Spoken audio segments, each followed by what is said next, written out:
Perrine. Bonjour. Bienvenue sur la chaîne des Fous de Normandie. Ouais, merci. C'est original, mais c'est le jeu. Et sur cette chaîne, on essaie d'interviewer des professionnels qui sont impliqués dans la prise en charge des patients qui souffrent de troubles psychiques. Et donc forcément, les ergots, c'est très important pour tout ça. Et en fait, moi j'ai beaucoup de gens, beaucoup de familles, beaucoup de patients qui ne savent pas, qui ne comprennent pas exactement à quoi servent les ergots.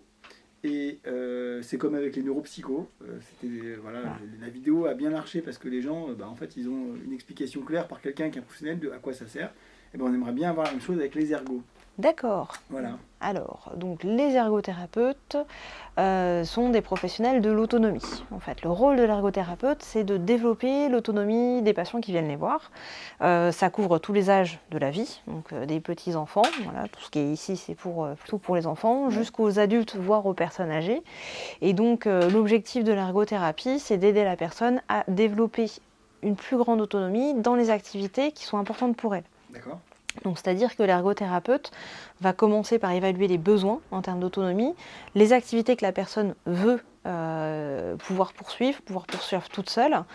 Et puis, on va essayer de déterminer avec la personne dans l'évaluation qu'est-ce qui bloque, pourquoi cette activité-là, elle n'est pas satisfaisante pour la personne, parce que c'est aussi le niveau de satisfaction du patient qui va être pris en compte, et de quoi la personne a besoin pour que cette activité, elle devienne satisfaisante, et qu'est-ce qu'on met en place. D'accord. Donc en fait, c'est exactement une démarche comme un médecin, c'est-à-dire qu'on fait le diagnostic du problème que rencontre le patient. C'est ça. Et ensuite, on va essayer de mettre en place des stratégies pour que ce problème soit moins présent, voire plus du tout présent quand c'est possible. C'est ça. Donc on démarre par une bonne évaluation à la fois des compétences, de l'environnement, de l'activité, de ses contraintes. Et une fois qu'on a fait ça, on va trouver avec la personne les solutions qui vont lui correspondre. Donc soit on est sur de la rééducation. On peut faire une rééducation pour arriver à développer le niveau de compétence de la personne pour l'activité. Donc soit on agit sur les capacités de base, par exemple les capacités motrices ou les capacités à réaliser certaines activités, soit on va faire un entraînement directement sur l'activité. Donc voilà, on a un patient qui arrive en disant j'ai du mal à m'organiser dans mes cours, et on va travailler directement sur la tâche d'organisation. D'accord. On va pouvoir mettre en place des éléments de réadaptation. Donc la réadaptation, c'est-à-dire que là, on va plutôt agir sur l'environnement de l'activité, on va adapter l'activité aux capacités du patient. D'accord. Et donc là on va apprendre à utiliser ces adaptations, et puis l'objectif étant toujours que la personne puisse s'en saisir et après se débrouiller seule avec ces adaptations. Donc là, si j'ai bien compris, il y a deux trucs. Il y a d'abord, j'essaie d'adapter les patients à une situation donnée. Par exemple, j'ai du mal à réviser mes cours, donc j'adapte le patient et son fonctionnement de manière optimum pour qu'il puisse s'adapter à une situation donnée. Voilà. Mais si j'ai bien compris, la deuxième partie, c'est parfois c'est pas possible, donc je vais adapter la situation au patient. C'est ça, j'adapte la situation à la personne et à ses besoins. D'accord. Et donc c'est là où on met en place toutes les adaptations. Alors la plus connue, c'est le fauteuil roulant. Effectivement, je ne peux pas marcher, j'ai besoin de me déplacer, j'utilise un fauteuil roulant. Mais il peut y avoir plein d'autres adaptations que l'on met en place en fonction des besoins de la personne. J'ai beaucoup de mal à m'organiser dans mes activités parce que, même pour des activités basiques, je ne sais pas comment m'y prendre. Par exemple, je mets en place... J'ai un TDAH, je suis très désorganisé, je suis très dispersé, je suis très impulsif, je suis très distractible. Et vous pouvez aider ce type de patient à essayer d'avoir une méthodologie, c'est ça, pour mieux s'organiser ? Alors, on va proposer la méthodologie. Par exemple, je mets en place des pictogrammes pour arriver à mieux gérer une activité. On apprend à travailler avec cet outil-là pour que la personne puisse après se débrouiller tout seul avec. D'accord, donc on lui enseigne une méthode dont il pourra lui-même se saisir, pour ensuite l'appliquer et la généraliser autrement. Voilà, toujours à la même activité ou à d'autres activités en fonction des compétences de chaque personne. Après, ça peut être de lui apprendre à créer ses adaptations ou alors d'apprendre aux parents à mettre en place les adaptations pour les adapter aux différentes activités. Après, c'est vrai que nous, en tant qu'ergothérapeute, on va travailler sur des activités spécifiques en fonction de la plainte. D'accord. On ne va pas, par exemple, développer les capacités de concentration. Ça, c'est le boulot des neuropsy. Nous, on va agir plutôt quand les compétences motrices, par exemple, gênent l'activité, ou mettre en place des stratégies sensorielles, par exemple. Voilà, quand on est formé à l'intégration sensorielle, mettre en place un environnement sensoriel qui favorise un travail efficace, par exemple. Donc finalement, vous pouvez avoir une utilité par exemple pour les enfants qui souffrent d'un trouble du spectre autistique, qui ont des problèmes sensoriels par exemple. C'est ça. Les TDAH aussi d'ailleurs ont des problèmes sensoriels. Mais, pas les mêmes, mais ouais, voilà. Effectivement, on en retrouve dans les deux cas. Voilà. Donc les enfants TDAH, les enfants anxieux aussi. Alors ça va dépendre d'où vient l'anxiété. D'accord. Voilà. Si l'anxiété est issue d'un processus sensoriel qui peut être parfois gênant, on va pouvoir agir sur ce processus sensoriel-là pour gérer et l'aider à canaliser une partie de l'anxiété. Ou l'aider à, on va dire, extérioriser l'anxiété d'une façon plus acceptable socialement ou qui ne gêne pas les activités. Par contre, si c'est une anxiété psychogène, orienté vers la psychologue ou le psychiatre. Là on va être en dehors de notre champ de compétences. Mais par exemple, les enfants qui ont une hypersensibilité tactile ou auditive peuvent avoir un niveau d'anxiété élevé parce que cette hypersensibilité-là, elle va gêner le fonctionnement quotidien. Elle est envahissante et notamment l'hypersensibilité tactile, ça fait partie des choses qu'on peut travailler avec notamment l'intégration sensorielle pour arriver à supporter, à tolérer mieux certaines situations. Est-ce qu'on pourrait dire que c'est une sorte de désensibilisation ? Oui, c'est ça. C'est une désensibilisation et avoir la capacité de mieux interpréter ces signaux-là pour pouvoir les utiliser plus efficacement dans le quotidien. D'accord, ok. De manière générale, moi, si on me pose la question, qu'est-ce que vous avez le plus en consultation ? C'est hyper facile pour moi. La réponse, c'est en 1, trouble anxieux, dépression. Voilà. Donc en fait, les gens ils viennent pour une dépression, mais ils ont quasiment toujours un trouble anxieux associé. Et je dirais que c'est 60-70% des patients que je vois. Et puis moi, en 2, je vois aussi beaucoup de TDAH pour des raisons diverses. Voilà. Mais si je te posais la même question à toi, est-ce que c'est aussi caricatural comme activité que celle d'un psychiatre qui voit quand même en ville et qui voit essentiellement des gens déprimés et anxieux, ou est-ce que vous, chez les ergots, vous avez vraiment plein de choses différentes en proportion à peu près équivalente ? Alors, ça va dépendre un petit peu des orientations de chaque cabinet. Ah d'accord, oui, parce qu'il y a une sorte de spécialisation chez les ergots. Ouais, il peut y avoir ça. Moi, comme je fais de l'intégration sensorielle, je vais y avoir beaucoup d'enfants avec troubles de la coordination. Donc là, on n'est pas dans le champ de la psychiatrie, mais tout ce qui est troubles de coordination motrice, je vais les avoir peut-être un peu plus jeunes. J'ai des enfants autistes avec des troubles du processus sensoriel et aussi des enfants avec TDAH. Après, pour le reste, étant donné qu'on s'adresse à tous les âges et à tous les types de pathologies, on peut avoir des choses très variées. Oui, mais alors je dirais que par exemple, parce que c'est vrai que l'image qu'on a classique de l'ergo, enfin classique, je sais pas d'ailleurs, en tout cas moi que j'avais de l'ergo qui était erronée, c'était 80% de mon temps, je vais à domicile pour essayer d'aménager des appartements ou des maisons pour des personnes qui souffrent d'un handicap moteur. Voilà. Ça, c'est une caricature, ça. C'est une caricature. Alors, à la base, l'ergothérapie a été créée dans le champ de la psychiatrie. D'accord. Oui, l'ergothérapie est issue de la psychiatrie. D'accord. Avec cette conviction que le fait de pouvoir redonner des activités significatives aux personnes va pouvoir les aider à guérir, en fait. Donc, c'était la guérison par l'activité et au départ par le travail, d'ailleurs. Et donc, du coup, voilà, c'est un peu une transformation d'un métier d'infirmier à la base. D'infirmier en psychiatrie qui s'est développé d'une façon autour des activités et qui a donné l'ergothérapie. Mais parce que c'est un métier qui est spécifique, dans le reste du monde, c'est un métier qui est développé ou c'est un métier spécifiquement français ? Ah non, c'est développé dans le reste du monde. Et où est-ce que ça a été inventé alors ? Alors ça a été Alors ça, je ne sais pas dans quel pays spécifiquement. On essaiera de mettre ça dans la description de la vidéo. En France, ça fait 40 ans. Aux États-Unis, c'est plus développé.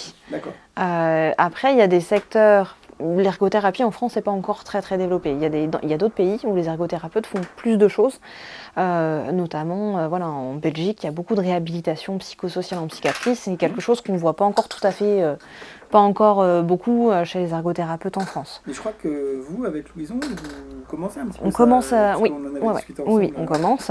Par exemple, pour un patient qui a des troubles psychiatriques, on ne va pas régler le trouble psychiatrique, mais on part des activités dont il a besoin et l'idée, c'est de se dire comment on peut faire pour que je puisse aller me faire à manger. C'est ça, c'est-à-dire améliorer sa qualité de vie avec des choses extrêmement concrètes du quotidien qui vont en fait, lui simplifier la vie. Lui simplifier la vie ou avoir des activités de loisirs. C'est vrai que ça fait pas partie des choses dont on nous parle souvent au premier abord, mais quand je suis dépressif ou quand j'ai des problèmes psychologiques, avoir un loisir auquel me rattacher, c'est quand même très important. Ouais. Quand c'est possible. Quand c'est possible. Quand on va suffisamment bien pour pouvoir commencer à le faire. Ouais. Ça fait partie des choses qu'on peut accompagner. Quand je travaillais avec des personnes âgées atteintes de démence, ça faisait aussi partie des choses qu'on travaillait. Oui, c'est bien de pouvoir se laver et se faire à manger, c'est sûr, mais à un moment donné, si j'ai que ça dans ma vie, donc, ce ne sera pas un bon équilibre. Dans le fonctionnel, je suis aussi dans la qualité de vie de manière plus générale aussi, qui prend en compte le plaisir, la dopamine. Le plaisir, le loisir. Et c'est pour ça qu'on parle bien d'activités significatives. Ce sont des activités du quotidien, mais qui ont un sens pour la personne aussi. On peut faire aussi des aménagements de poste de travail, par exemple. Accompagner une personne vers la reprise d'un emploi. Ça fait partie, toutes les activités du quotidien. Effectivement, très très vaste. Et la réhabilitation psychosociale fait partie des choses sur lesquelles on peut travailler. Donc pour revenir sur ma petite question, dans votre cabinet ici, vous avez eu quel type d'orientation du coup? Alors, on a plutôt des enfants. Ouais. Voilà, on a aussi des adultes. On fait aussi. Donc c'est plutôt des enfants, mais c'est quand même les deux, bien sûr. Ouais. C'est quand même à 80% des enfants avec troubles du spectre autistique, troubles dyspraxie. Beaucoup d'enfants dyspraxiques, ce qui rentre pour un psychiatre dans les troubles psychiques, mais comme la dyslexie, comme la dyspraxie, etc., qui sont des troubles 10 qui sont génétiquement très associés d'ailleurs au TDAH. On a aussi ces enfants-là. Et donc, c'est les mêmes en fait, souvent. En tout cas, il y a un overlap. Toutes les études montrent qu'il y a un overlap important entre les troubles 10, notamment la dyslexie, la dyscalculie, et le TDAH, et aussi en partie les troubles anxieux, mais en tout cas génétiquement avec le TDAH. D'accord. C'est pour ça que donc du coup, souvent les enfants qui ont le TDAH sont souvent des 10, ce qui est logique. Oui, il y a quand même. Et donc du coup, on va dire qu'on a, on avait 80% d'enfants, on a peut-être un petit peu plus d'adultes maintenant, mais on a encore au moins 70% d'enfants qui sont TSA et 10 et qui viennent au cabinet. Voilà. Et alors j'imagine, parce que c'est malheureusement pas remboursé par la sécurité sociale, peut-être les mutuelles... Alors certaines mutuelles prennent en charge, mais maintenant ça dépend vraiment des contrats de chaque personne. Il y en a qui prennent le bilan, il y en a qui prennent un certain nombre de séances, et après certaines personnes arrivent à négocier avec leur mutuelle. Ah donc c'est possible de négocier avec la mutuelle, d'accord. Voilà, ça dépend de chaque mutuelle. De la mutuelle, d'accord. Ok, alors je sais qu'il y a des questions qui vont venir aussi, c'est important qu'on les traite, parce que sinon on les aura dans les commentaires. Quelle est la formation? Comment on fait pour devenir ergo concrètement? Parce qu'on va avoir plein de gens qui vont regarder cette vidéo, qui vont s'intéresser à ça, qui vont vouloir être ergo. Les gens sur YouTube, ils vont taper ergo, ils vont tomber sur cette vidéo, tout comme ils sont tombés sur Neuropsy et sur la vidéo orthophoniste. Et souvent on dit, concrètement, comment on fait? Alors, ce serait bien, parce qu'ergo, c'est un chouette métier. Donc, concrètement, c'est une école d'ergothérapie, c'est un diplôme d'État. C'est une formation qui dure 3 ans. Certaines écoles sont avec concours d'entrée. Certaines écoles, on peut y accéder suite à une première année de STAPS, de PACES. En fonction des écoles, des contrats entre écoles et universités. Donc PACES, c'est médecine. Voilà, première année de médecine, et puis STAPS, c'est la fac de sport. C'est le sport, et donc du coup, ça peut être les voies d'entrée, sinon c'est un concours d'entrée. D'accord. Et puis ensuite... L'école, elle est payante, parce que du coup, c'est pas... Alors, les écoles sont payantes, même les écoles publiques. Ah, il y a des écoles publiques qui sont payantes, d'accord. Oui, puisque ça dépend, en fait, les écoles dépendent du ministère de la Santé. D'accord. Donc, ce sont des écoles payantes, plus ou moins chères en fonction des écoles. D'accord. Certaines ont fait le pari d'être presque gratuites, mais c'est pas complet. Et du coup, c'est 3 années d'études, une première année où on est beaucoup à l'école, 2 autres années où on a une part importante de stage, et puis un mémoire de fin d'études à la fin pour valider le cursus. Et donc, c'est comme j'imagine un peu la médecine, c'est-à-dire c'est très professionnalisant, c'est une géométrie d'ouvriers spécialisés finalement, où on est sur le terrain, où on fait des stages, c'est pas que de la théorie. Non, il y a une première année qui est très théorique, où on va apprendre toutes les démarches, les modèles de travail en ergothérapie, sur lesquels on s'appuie après pour notre pratique. On va apprendre toute la pathologie, toute l'anatomie, tous les troubles, etc. Et ensuite, on a 2 années où on est plus sur un mix avec des périodes de stage importantes. Et puis, on a aussi beaucoup d'ateliers. On va apprendre, on va apprendre toute la palette du métier d'ergothérapeute. Donc, On apprend les activités manuelles, on fait dans certaines écoles de la menuiserie, de la vannerie, du macramé. On va aussi apprendre à faire des orthèses. On va aussi apprendre à faire toutes les activités et puis à associer ces activités avec ce qu'on va aller soigner derrière. Du coup, j'imagine qu'il y a peut-être des écoles un peu spécialisées qui spécialisent un peu plus d'un côté que de l'autre. Il y a des orientations.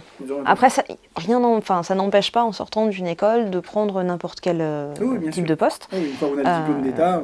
Une fois qu'on a le diplôme d'État, on peut prétendre à tout poste d'ergothérapeute. Après, on sait qu'il y a des écoles qui sont très fonctionnelles, très biomédicales, donc très orientées troubles, pathologies physiques. Et puis on a des écoles qui sont un peu plus orientées psychiatrie, qui sont plus issues. C'est biomédical la psychiatrie, chère madame. Alors, en ergothérapie, c'est pas les mêmes pathologies, c'est pas les mêmes modèles. D'accord. Voilà, on va être sur un modèle très fonctionnel, très lié aux déficiences en handicap moteur, et puis on va être sur un modèle qui est plus lié à l'occupation humaine en handicap psychique. Oui, mais l'handicap psychique en lui-même, c'est de la médecine et c'est de la science. Alors ça reste de la science, mais du coup on est plus sur la même méthode d'analyse. Tout à fait, d'accord. Alors, autre question qu'on va avoir, l'insertion professionnelle et les revenus. Alors, les revenus, on ne va pas demander, on fera des... C'est un sujet délicat. L'insertion professionnelle, par contre, c'est un peu moins délicat. Alors, moi, si j'ai bien compris, il est possible d'avoir une activité libérale, comme ici, tu as ici, avec Louison, une activité salariée, comme vous avez aussi, je crois, peut-être en partie chacune. Voilà, on peut mixer les deux. On peut mixer les deux. Ouais. Donc voilà, comme vous faites. Les établissements, le libéral c'est assez simple, on ouvre son cabinet, on met sa plaque, diplôme d'État, puis on s'installe. Ça, je pense qu'il n'y aura pas trop de questions, après c'est de la paperasse administrative. Oui. Par contre, sur l'insertion en tant que salarié, quels sont, à part les hôpitaux éventuellement, ou les maisons de retraite peut-être, quels sont les autres établissements qui salarient à temps plein ou à temps partiel des ergots? Alors, en fait, il y a assez peu d'ergothérapeutes. Sur la quantité, le nombre d'ergothérapeutes, il y en a assez peu qui sont en hôpital et en centre de rééducation. Ah d'accord, ouais. Ouais, ça c'est pas la majeure partie du métier. Les maisons de retraite, effectivement, recrutent beaucoup en ce moment. Maisons de retraite, voilà. Et on a aussi, dans les champs qui se développent en ce moment dans le médico-social, tous les champs qui sont liés à l'insertion. Et donc il y a les CMP, il y a les CESAD qui sont des structures où on va prendre en charge les élèves dans les écoles. Les ESAD peut-être aussi, non ? Alors, il y a des ergothérapeutes qui travaillent en ESAD pour évaluer les capacités d'insertion professionnelle. D'accord. On a aussi, on a vraiment plein de champs d'insertion différents. Mais si je les cite tous, il va y avoir plein de sigles. D'accord. Donc voilà, tout ce qui est accompagnement vers l'autonomie et la vie sociale est susceptible d'avoir un ergothérapeute. Donc les gens qui veulent travailler, qui veulent être ergo et qui veulent travailler dans le médical, dans le social, dans l'éducatif, ils pourront trouver trouver quelque chose qui y oriente. Voilà. La rééducation en centre de rééducation, c'est possible aussi, mais voilà, c'est effectivement, ce n'est plus maintenant là où il y a le plus grand pourcentage d'ergothérapeutes. D'accord, oui, parce qu'effectivement, j'avais oublié simplement la rééducation, effectivement, j'avais oublié ce champ qui est tout à fait évident. On vient un peu de là. Voilà. En hôpital psychiatrique, il y a aussi des ergothérapeutes qui travaillent, et puis de plus en plus, on est sur des structures qui vont aller vers l'extérieur. D'accord.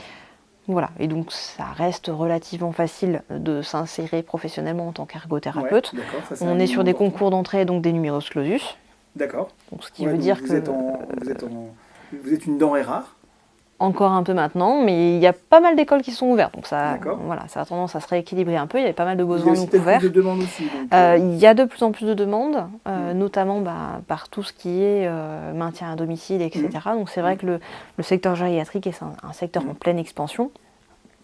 Il y a le libéral qui se développe aussi, mais bon, c'est vrai qu'on est limité par l'absence de remboursement par la sécurité sociale.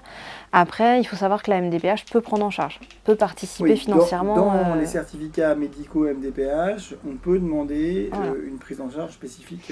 Alors c'est rarement accepté, j'imagine. Alors, chez nous, ça marche plutôt pas mal. Pas mal, d'accord. Voilà. Nous sommes en Normandie, nous sommes dans le 27. Voilà.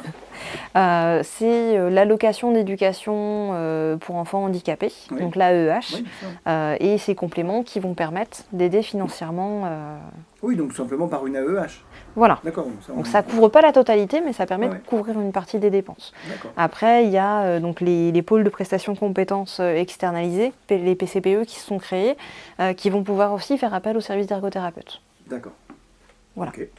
C'est principalement les seuls moyens d'avoir une aide financière.